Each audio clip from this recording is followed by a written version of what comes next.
conversar agora com um especialista, com o Eduardo Magrani, que é presidente do Instituto Nacional de Proteção de Dados no Brasil. Eduardo, muito boa tarde para você. Sei que você é sobrinho do Otávio Guedes, mas você não está aqui por causa disso. Não é nepotismo, é porque você saca aí do riscado. Então, e aí? Quer dizer, o que a gente faz? O estrago está feito. E aí, o que as pessoas que tiveram os dados vazados podem fazer? E por esse número, bom, parece que tem... todo mundo potencialmente teve o dado vazado, é isso? Exatamente. Bom, boa tarde a você e a todos. É um prazer estar aqui conversando com vocês sobre esse tema tão importante, né? Foi o maior episódio de vazamento de dados que a gente teve até hoje no Brasil, dados vazados de pessoas públicas, notórias, pessoas antes anônimas também, hoje não tanto, e deve ser tratado com toda a seriedade que esse caso merece. É por isso, como a gente viu na reportagem, tem várias instituições envolvidas pedindo que esse caso seja melhor esclarecido. Ainda não se tem exatamente a informação de onde partiu esse vazamento, mas as instituições estão procurando saber melhor, né? Incluindo aí a ANPD, a Autoridade Nacional de Proteção de Dados no Brasil, o STF, PF, etc. Então, hoje, a gente tem mais pessoas vazadas vivas no Brasil, né? Incluindo dados de pessoas já falecidas também. E para se ter uma ideia, cada pessoa teve mais de 37 categorias de dados vazados, dados referentes a registro de veículos, CPF, declarações de imposto de renda, score de crédito. Então, imagina a quantidade de fraudes que dá para se cometer com esses dados que foram vazados. Então, é um caso que deve ser tratado com toda a seriedade possível. Bom, Eduardo, eu queria, aqui André Trigueiro, eu queria entender qual é a solução para isso. Quer dizer, primeiro se existe solução, porque eu sou um pouco, vou dizer pessimista, mas talvez terrivelmente realista. Eu não consigo ver uma blindagem absoluta na era digital para problemas do gênero. E eu confesso que não vejo também o Brasil atualizado, ou pelo menos blindado, e os fatos falam por si agora. Minimamente, a gente não tem segurança na forma como nossos dados pessoais, nossas informações, senhas, passando aquilo que acontece no varejo, por exemplo, você dá o seu telefone, a pessoa pede no teu cadastro lá numa loja de departamento, telefone, aí você dá o telefone, dali a pouco o teu telefone está no mundo, está no universo, ligam para você de Júpiter. Então, como é que a gente sai de uma condição de vulnerabilidade para o melhor patamar de segurança possível? Perfeito, André. O que você está falando é super importante, né? Em primeiro lugar, a gente tem algumas máximas, quem trabalha com a internet, né? A primeira delas é: a internet não esquece. E a segunda máxima que se aplica ao que você está falando é: o que foi vazado não pode ser desvazado. Esses dados estão à venda já na Dark Web. Algumas medidas estão sendo tomadas para poder bloquear alguns sites, algumas vendas, mas é muito difícil a gente conseguir voltar ao ponto de partida e recuperar todos os dados. E são informações muito gravosas, como a gente falou. Como é que a gente muda isso? Tendo em vista que esses dados já foram vazados, a gente vai mudar com a melhora na consciência crítica sobre a importância do tratamento de dados, a importância de ter medidas técnicas seguras para evitar vazamento, ter políticas atualizadas caso dados sejam vazados. Tudo isso ainda falta no Brasil. A gente tem hoje uma Lei Geral de Proteção de Dados em vigor, com sanções aplicáveis agora a partir de agosto, mas uma lei já em vigor, aplicável não só a empresas, mas também em órgãos públicos. Todos são passíveis de sanções e todos têm que fazer um bom trabalho de governança de dados, na tutela dessas informações. Então, a gente foca muitas vezes em empresas, mas órgãos públicos, às vezes, têm mais informações do que muitas empresas. E o que está acontecendo hoje também é que alguns órgãos estão centralizando um volume muito grande de informações. Pensa no que a gente tem em relação, por exemplo, ao cadastro positivo, a quantidade de informação em bloco que a gente tem em um só lugar. Então, o Brasil precisa ainda entender a importância da governança e de medidas preventivas. A gente ainda não tem um bom dever no setor privado também, em relação à nossa mentalidade preventiva. Eu sei que esse é um tema muito importante para você também na questão ambiental. Eu sou fã de todo mundo que está aí hoje, né, mas te sigo muito também, concordo com muito o que você fala. Então, trazer essa mentalidade de prevenção também para a governança de dados, porque a hora que esses dados vazam, é muito difícil voltar atrás. E a Lei Geral de Proteção de Dados, ela exige isso. A gente tem que ter medidas de segurança adequadas. Às vezes a solução é muito boa, né? A solução de ter um cadastro único, mas a gente tem que ter estándares para poder ver que medidas a gente implementa caso haja um vazamento, o que a gente pode fazer a partir daí. Então isso é tão importante quanto a reparação de danos. O Eduardo, a Sandra vai fazer uma pergunta. Diz, Sandra. Oi, Eduardo, prazer. Então, Eduardo, nesse último ano, a atividade digital das pessoas aumentou muito, né? Por causa da pandemia, pessoas que usavam pouco a internet passaram a usar mais, pessoas que não usavam passaram a usar, mas não acompanhou nessa velocidade a educação digital, né? Ou seja, as pessoas ainda têm dificuldade de entender o valor dos seus dados, de saber como agir para proteger os seus dados melhor. E nem é só uma coisa de geração, né? Porque você pode falar assim, pessoas mais velhas que não estão tão acostumadas com a internet, não são só eles, muitos jovens que já cresceram, já nasceram nessa geração internet, acham que já era, que os dados não têm mais valor e tal. Então, existem talvez duas grandes maneiras da gente tentar lidar com essa questão da proteção dos dados. Uma é a educação e a outra são as leis, né? Como você estava falando aí.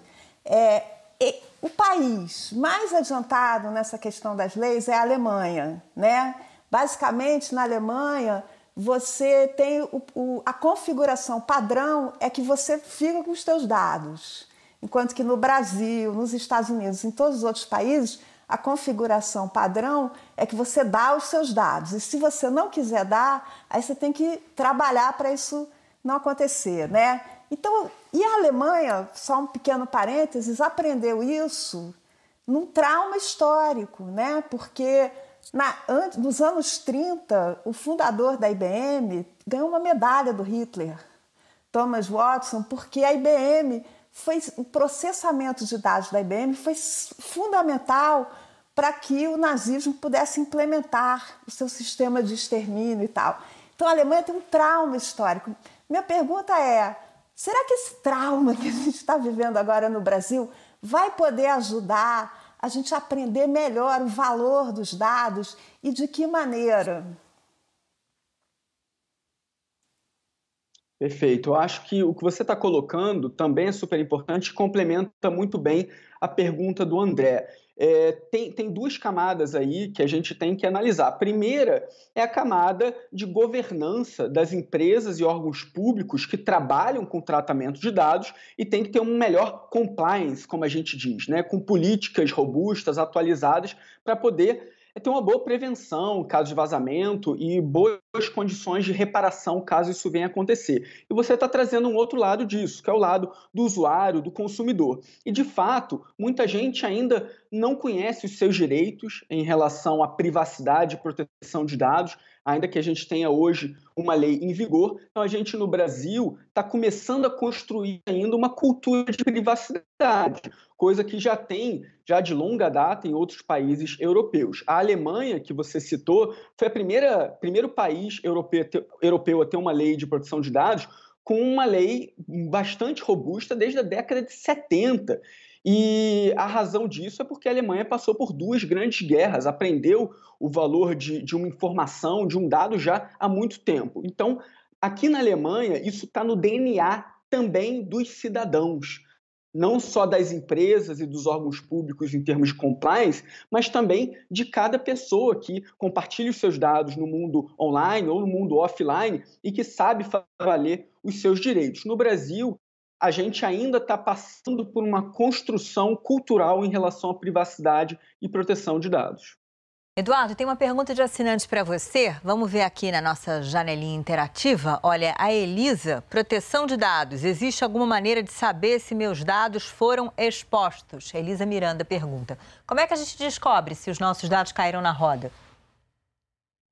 Perfeito. Elisa, existem já alguns sites em que você consegue ver se você teve dados expostos e que dados foram esses. E eu acho essa uma boa medida, porque eventualmente você consegue ver se o seu e-mail já foi hackeado, você consegue ver se você teve alguma informação em um site específico. Então, são vários os sites que oferecem esse serviço hoje. Então, eu acho uma boa atitude proativa a gente buscar saber, né, se a gente eventualmente já foi hackeado e onde exatamente se deu esse hackeamento. Eduardo, Otávio Guedes, prazer.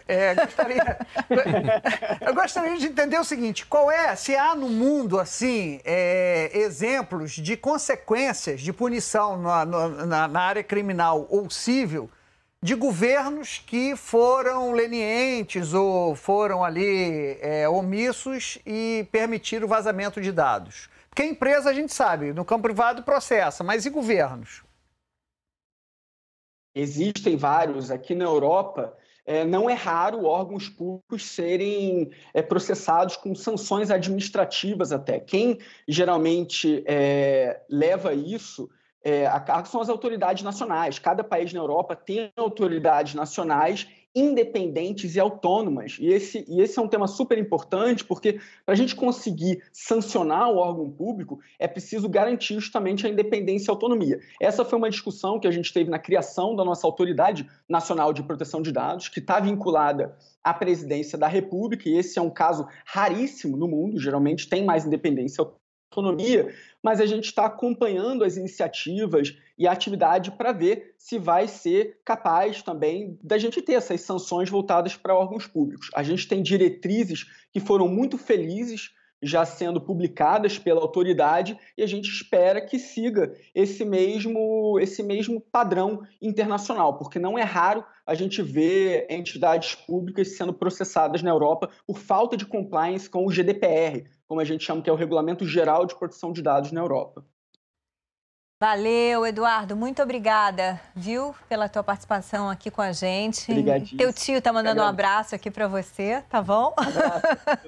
Se você acharam boa a entrevista, não tem cascudo em casa. Achamos. Então, ele foi muito bem criado, viu? É filho de tua irmã, teu irmão? Minha irmã. Pois é, ela educou direitinho. É igual a mim, assim. É de família, Meu Eduardo, garoto. valeu.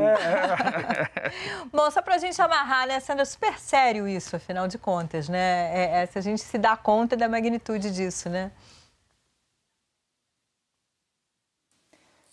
Seríssimo, né? Exato. Quem sabe essa é uma oportunidade que a gente vai ter agora de avaliar a dimensão do problema, o tamanho do problema e que medidas podem ser adotadas. E, de novo, existem dois grandes caminhos, os dois igualmente importantes.